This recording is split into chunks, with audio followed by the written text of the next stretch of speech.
T'avais quel âge en 2010 quand t'as fait ton premier capitanat en Coupe du Monde? Oh là là, j'avais quel âge en 2010? J'avais 25 ans. Et tu as eu ton capitanat là, juste l'année d'avant, en 2009? Je l'ai eu 2 saisons. 2 saisons, ok. Ouais, 2 saisons, et dont la dernière sur la préparation, et puis la Coupe du Monde qui a eu lieu en Angleterre. Tu l'as géré comment ça, Le capitanat? Après, j'étais pas toute seule, il y a toujours des partenaires sur qui tu peux t'appuyer durant les matchs, les entraînements. Le staff aussi est là de ce côté-là. Mais ce qui était le plus compliqué, c'est que c'était plus sur la partie médiatique, parce que ça commençait à monter tranquillement en puissance sur l'élévation de la médiatisation. Et en fait, tu te rends compte que tu es ultra sollicité par rapport au poste auquel tu occupes en tant que capitaine. Et du coup, des fois, tu as l'impression plus de se dire je passe du temps avec les médias, et c'est du temps que je passe pas avec le collectif pour créer aussi des choses, quoi. Je sais pas comment toi tu peux le vivre sur cette partie-là. C'est peut-être géré de manière différente sur la répartition. Moi, avec le co-capitanat, comme je suis avec Marine, en fait, on arrive bien à séparer et à se dire là, sur celle-là, c'est toi qui prends, et la fois d'après, l'autre peut un peu plus profiter du moment présent. Parce que c'est vrai que, surtout après les matchs, tu te rends compte que des fois, tu veux faire le tour d'honneur avec tout le monde, tu veux profiter avec les supporters, et en fait, non, tu dois aller faire l'interview d'après-match. Mais d'un autre côté aussi, je trouve que c'est un honneur de pouvoir. T'apprends à te dire, là, je représente un peu toute l'équipe pour le reste des gens qui sont pas là. Donc, c'est aussi quelque chose, je pense, que Marine et moi, on prend beaucoup à cœur, et on veut vraiment pouvoir donner une image la plus exacte possible du groupe à travers ce qu'on peut dire aux médias. D'accord. T'appréhendes pas trop cette Coupe du Monde, parce que du coup tu changes de statut par rapport à la première, où du coup c'était un peu tout nouveau pour toi, puisque c'était ta première saison chez les Bleus. Comment tu vois? De l'appréhension et aussi de l'excitation, parce que je sais que, j'espère en tout cas avoir plus de temps de jeu, de pouvoir plus apporter en tout cas sur le terrain aux filles. Et c'est aussi, j'avais beaucoup apprécié la dernière Coupe du Monde, j'avais beaucoup appris. Comme j'étais jeune, en fait, j'étais une éponge, j'ai emmagasiné toute l'expérience qu'il y avait. J'ai eu la chance de jouer avec de très grandes joueuses, de m'entraîner avec elles. Elles m'ont apporté plein de choses. Et là, j'apprends juste le fait de faire aussi bien qu'elles ont pu faire à la dernière Coupe du Monde, à vraiment driver l'équipe et à pas laisser tomber justement celles qui vont travailler dans l'ombre et qui ne seront pas forcément sur le terrain, mais qui sont quand même hyper importantes pour le collectif. Et sans elles, on n'arrive pas à bosser. Donc il y a aussi cette pression-là de ne pas les laisser tomber entre guillemets en faisant en sorte de faire des grosses perfs derrière sur le terrain. Et toi, sur la Coupe du Monde où tu as été capitaine, il y a des moments un peu durs? Alors, il y a eu un moment ultra dur, ça a été la rencontre avec les Blacks. Du coup, c'était ma première rencontre. Et en fait, ça a été un peu la claque, parce qu'on a pris une belle leçon de rugby. On n'a pas vu le jour sur le match. C'est plutôt la période où en fait, on rencontrait ces équipes-là qu'en Coupe du Monde. Donc de ce côté-là, ça a beaucoup évolué pour vous, et tant mieux, parce que en fait, les rencontrer uniquement lors des périodes de Coupe du Monde, en fait, ça reste quand même une équipe mythique entre guillemets. Et même si on les a pas regardés jouer, on était à des années-lumière de leur jeu. Et là, ça a été difficile, parce qu'en fait, tu t'entraînes. Tu te prépares à cet événement, et on te met en tête que l'objectif, c'est d'aller décrocher le Graal, donc de la première place. Et en fait, tu prends une belle leçon de rugby. Je pense qu'on doit perdre de plus de 40 pions, un truc comme ça. On a dû tenir à 15-20 minutes, je crois, la barque, et après, on a explosé en vol.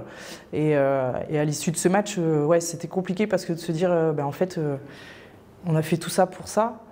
La Coupe du Monde n'était pas finie, il y avait encore des échéances derrière, mais il y avait une certaine frustration de se dire, en fait, on n'est pas prête, quoi. On n'est pas prête à rencontrer ce genre de nation. Donc voilà, mais vous n'êtes plus du tout. Moi, je suis encore un petit peu de loin, mais quand je vois vos performances face aux Blacks, vous n'avez pas à rougir, quoi.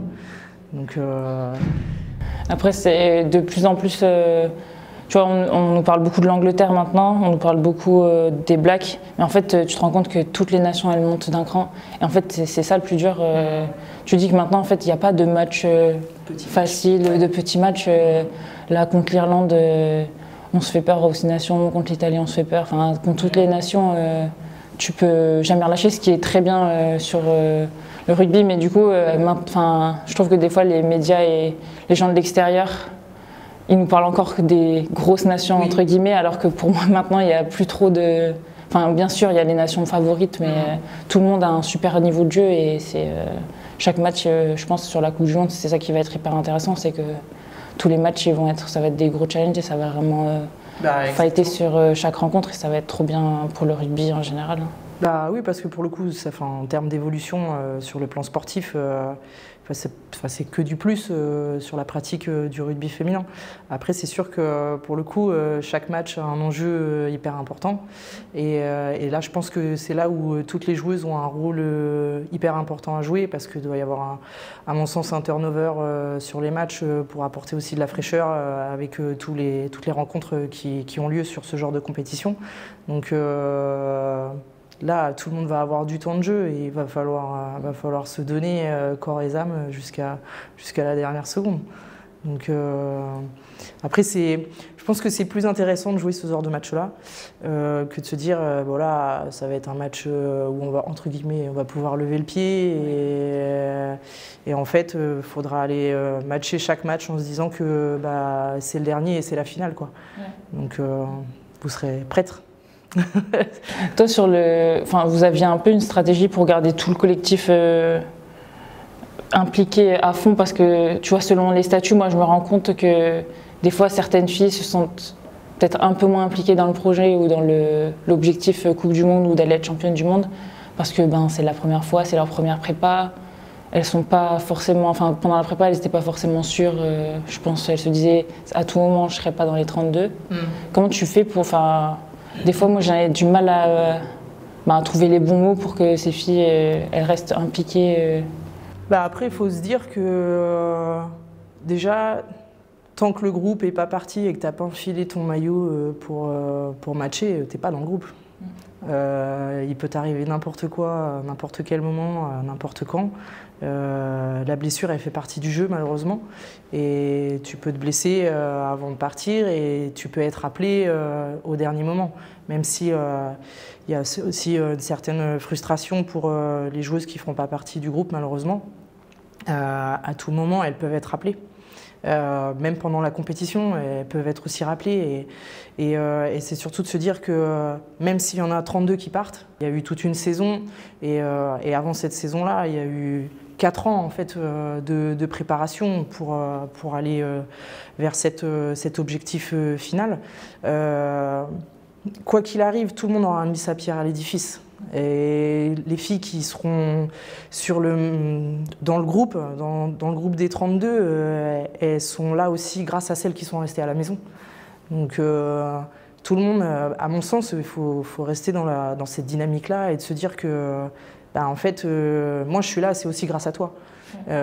C'est plus dans cette dynamique-là et il y aura forcément des déçues et des heureuses. Mais tant que la fin de la compétition elle n'est pas finie, c'est pas fini, quoi. On pourrait être rappelé.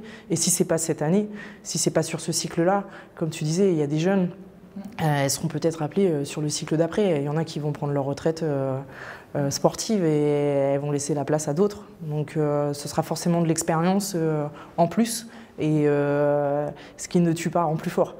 Donc forcément derrière, celles qui ne participeront pas à cette Coupe du Monde, c'est soit elles ont la force d'aller plus loin et l'année prochaine elles seront encore plus fortes, soit elles ferment la porte du 15 de France et puis c'est fini. Mais c'est là-haut que ça se passe après, quoi. Okay. Après, je ne sais pas si vous avez de la prépa mentale. Oui, on en a de plus en plus sur le côté, beaucoup sur le côté collectif. Après, on peut avoir sur le côté indiv aussi. Ouais. Mais chez les filles, c'est encore... En général, c'est les plus anciennes, celles qui sont là depuis longtemps, qui se rendent compte que peut-être que c'est un truc que qui peut m'apporter un peu. Chez les jeunes, je pense que des fois, comme elles se disent, ben, sur le rugby, je peux encore beaucoup me développer, même si pour moi, c'est jamais fini.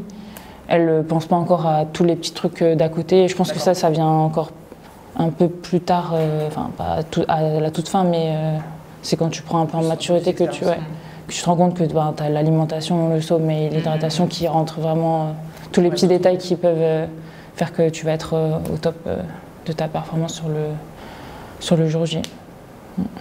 Moi, j'ai juste une petite question pour toi. C'est quoi ton conseil, avec toute l'expérience que tu as eue sur les Coupes du Monde, c'est quoi ton conseil pour une Coupe du Monde? À toi individuellement ou collectif ce que tu préfères en général. Vivez tout à fond. Pour ne rien regretter, vivez tout à fond. Merci beaucoup. De rien.